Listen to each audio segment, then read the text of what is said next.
Kertoisitko taas isästä? Sinun isäsi oli komein ja urhein poro joulupukin lentojoukoissa. Ei hevosia, vaan poroja, pukin lentojoukkoja, hei! Miksi en osaa lentää? Voisit vaikka liittää. Siinä pudotaan, mutta hitaasti. Olen hyvä putoamaan. Hän opettaa minut lentämään. Yhtä asiaa lukuun ottamatta. Kukaan ei tiedä, missä korvatunturi on.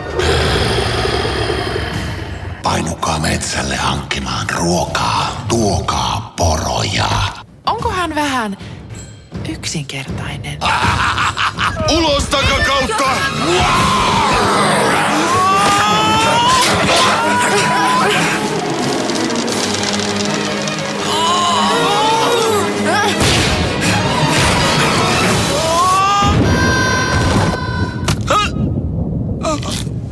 Niko on minun perheeni nyt.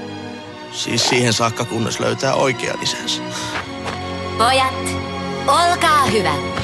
Paikka, jossa unelmat käyvät toteen. Niko, lentäjän poika. Uskomatonta, että selvittiin tuosta ilman naarmun naarmua. Au!